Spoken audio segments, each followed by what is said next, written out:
Hello mga ka-from, din nandito po ako sa Botanical Garden sa Baguio City. Kaya lang pagdating ko dito sobrang pagpasok ko pa lang ng gate, biglang lumakas yung ulan at ito nakisiling kami dito sa isang coffee shop.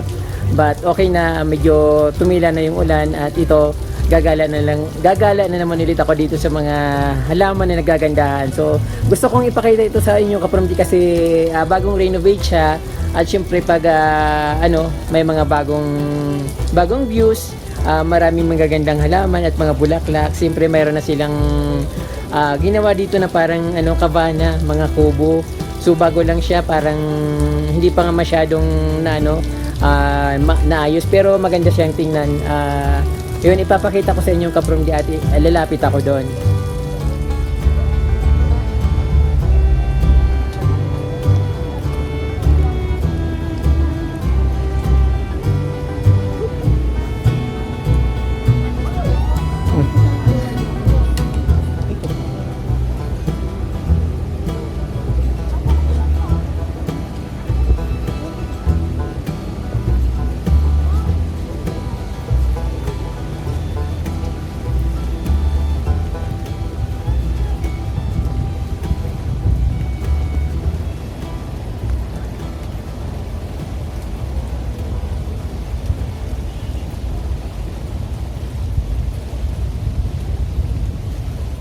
So dito parang sa malapit sa entrance, ito yung makikita dito, mga magagandang flowers, mga bulaklak. So maganda rin yung pagkaano nila, maganda rin yung pagkagawa ng stairs kasi hindi siya madulas.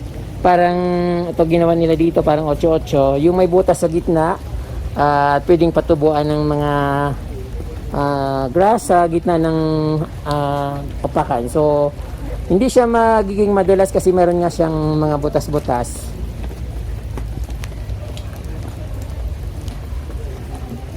Napapansin ko dito mga ka-from yung napakagandang Eugenia plant. Alam naman natin na pag bagong talbos ng Eugenia plant, maganda siya. Yung talbos niya parang daig pa yung bulaklak at nagiging kulay kulay orange.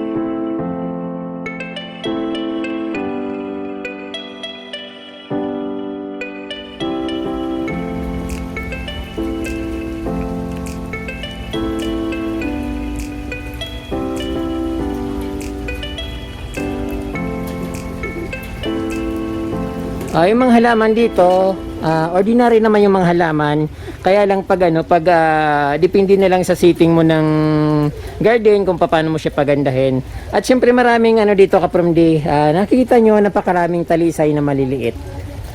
Ayan, pag lumago siya, imagine ka-from pag lumaki na yung mga talisay na yan, sobrang ganda. Talisay nga ba talaga yan? Pero mukha siyang talisay ka-from napakaganda niyang tingnan, no? Ang dami.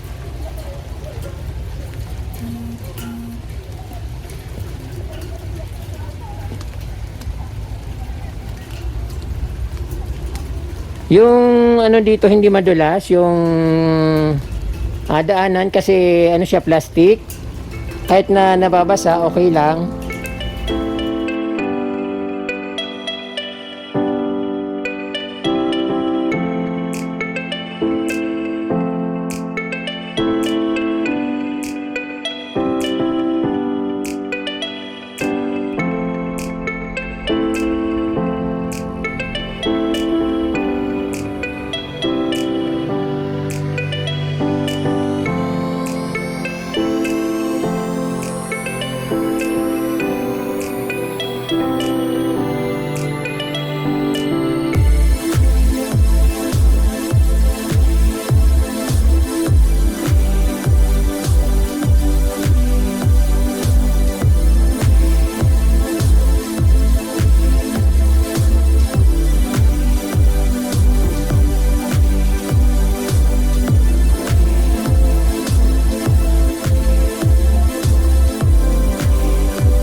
dito.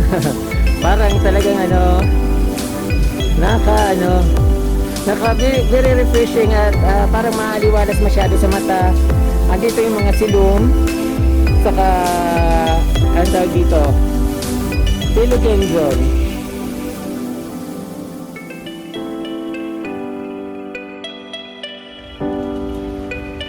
Ang lakas maka-nature nung yung Bird of Paradise, anahaw, at syempre yung sitting ng halaman, talagang very refreshing, very nature ang dating niya.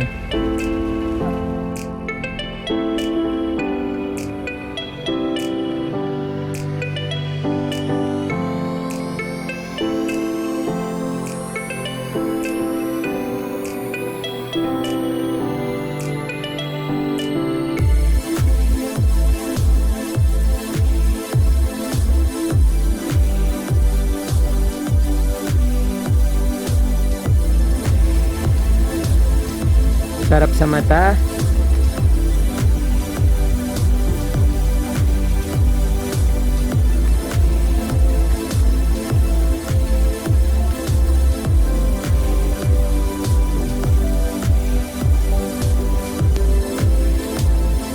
So sa totoo lang kaprom, di ba saan na ako?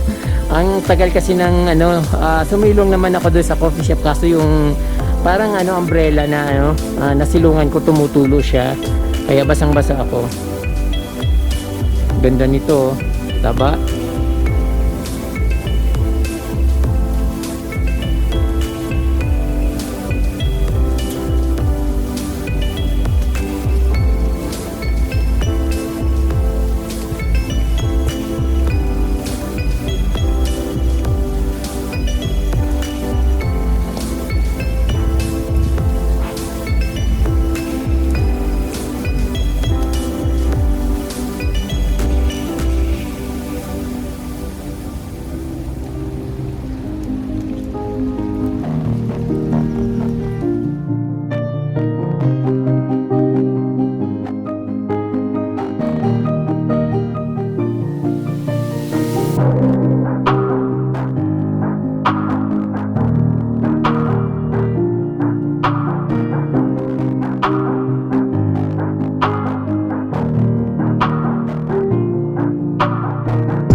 Napakaganda ng bago nilang landscape.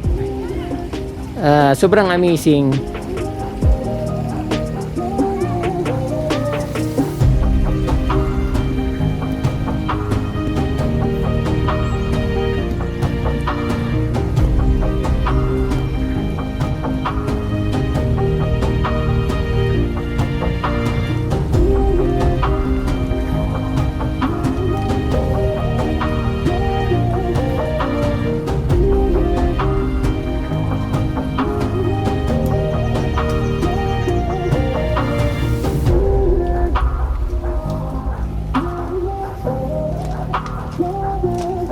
Sarap sa mata yung pagka-sitting ng mga plants nila, lalo pagdating dito sa sobrang makukulay.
Maganda pala ito pag lumaki ka from di.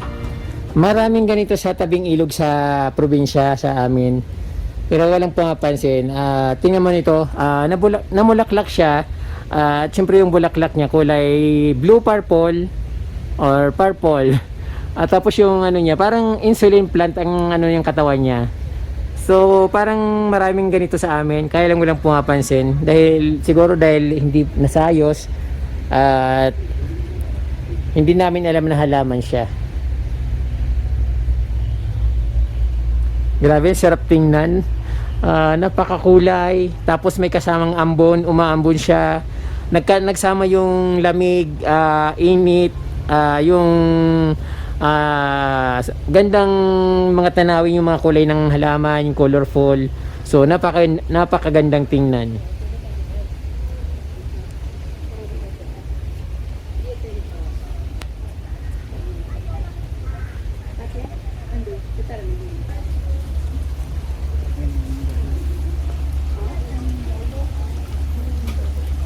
Mayroon silang mini fountain, tapos nandito yung ano, lotus plant, wala siyang flower. But yung tubig niya malinaw naman. Din sa taas mayroon na mini bridge.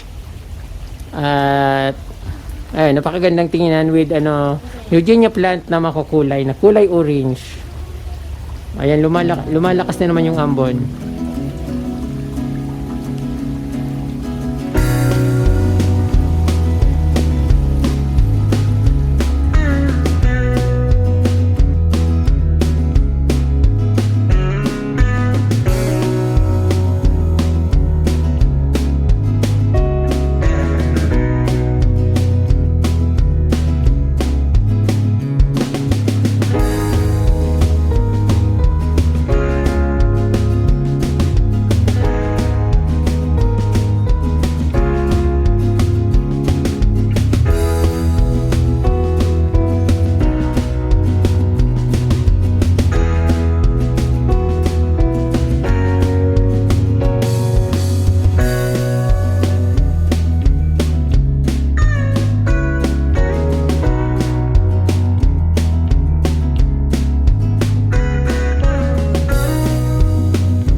Lumalakas na yung ulan talaga, parang hindi na mapigilan.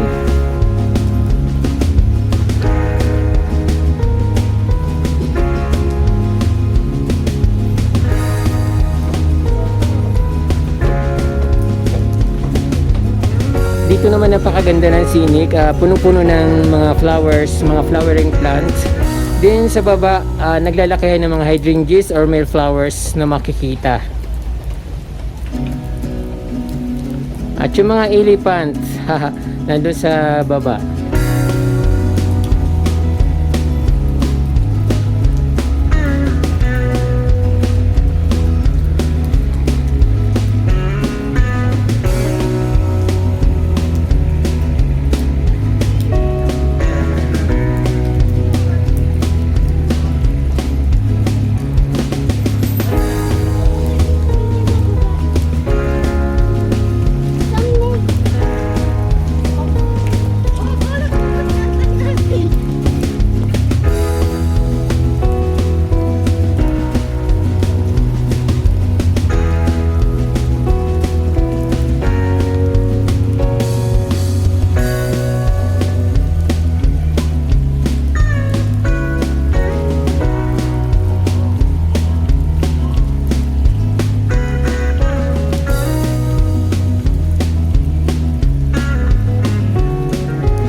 So ang dami-daming marigold na ano dito, hindi pa siya flowering but maganda na rin tingnan kahit na wala pa mga bulaklak. So pag nag-bloom ito siguradong very colorful at napakagandang tingnan.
ka-Promde, sobrang na-enjoy ko yung pamamasyal dito sa Botanical Garden dito sa Baguio City. Bagong landscape yung botanical, napakaraming mga murang halaman, yung mga rare na begonias, mga rare, basta lahat ng mga rare, mga cactus na 100 varieties nandito makikita lahat. At yung mga mamahali na halaman na binibinta dyan sa atin sa Metro Manila at sa iba't ibang probinsya ay dito murang-mura. Nasa katulad yung begonia, nasa 50, 100, 150 to 250 yung pinaka ano niya. Depende sa laki, but Holland begonia. Ayan po mga ka-Promde, sana na-enjoy nyo rin yung panonood ng aking munting vlog dito sa Baguio City, dito sa Botanical Garden. At maraming salamat sa inyong panonood. Huwag niyong kalimutan mag-subscribe at don't forget to touch the notification bell para updated po kayo sa aking mga bagong post na videos. Maraming salamat at Diyos mabalos.